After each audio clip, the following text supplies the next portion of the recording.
আরও একটি ট্রফিহীন মৌসুমের দ্বারপ্রান্তে রিয়াল মাদ্রিদ। বায়ার্নের কাছে হেরে চ্যাম্পিয়ন্স লিগের শেষ ৮ থেকে বিদায়, দ্বিতীয় বিভাগের ক্লাব আলবাকেটের কাছে ধরাশায়ী হয়ে কোপা দেল রে শিরোপা হাতছাড়া, আর লা লিগায় টেবিলের দ্বিতীয় স্থানে। সাবেক কোচ আলোনসোর অধীনে ৭৫% জয় পাওয়া রিয়ালকে হতাশ করেছেন বর্তমান কোচ আরবেলোয়া। জিতেছেন মাত্র ৬৪% ম্যাচ। সভাপতি ফ্লোরেন্তিনো পেরেজ আরবেলোয়াকে আশ্বস্ত করলেও ইতিহাস বলছে ভিন্ন কথা। রিয়াল মাদ্রিদের ডিকশনারিতে একটাই শব্দ, শিরোপা, না হলে বিদায় ঘণ্টা অনিবার্য। সাম্প্রতিক সময়ে ক্লাবটির সবচেয়ে কঠিন সময় গেছে ড্রেসিং রুমে। ভিনিসিয়াস, এমবাপ্পেদের নিয়ন্ত্রণে ক্যারিশমা দেখাতে পারেননি আলোনসো কিংবা আরবেলোয়া। তাই ড্রেসিং রুম শান্ত করতে পারেন এমন এক কোচের খোঁজে স্প্যানিশ জায়ান্টরা। সেই হিসেবে তালিকার শীর্ষে সাবেক কোচ হোসে মরিনিওর নাম।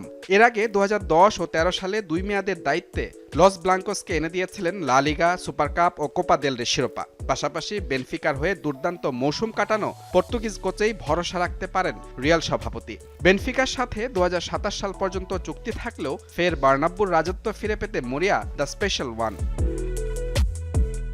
তালিকায় আছে মাউরিসিও পচেত্তিনোর নাম। তবে দীর্ঘদিন ধরে মাদ্রিদের স্বপ্ন দেখা এই আর্জেন্টাইনের পথে কাটা হয়ে দাঁড়িয়েছে বিশ্বকাপ। যুক্তরাষ্ট্রের দায়িত্ব ছেড়ে জুলাইয়ের আগে তার আশা কঠিন। ঠিক একই সমস্যা ফ্রান্সের বিশ্বকাপজয়ী কোচ ও অধিনায়ক দিদিয়ের দেশমেরও।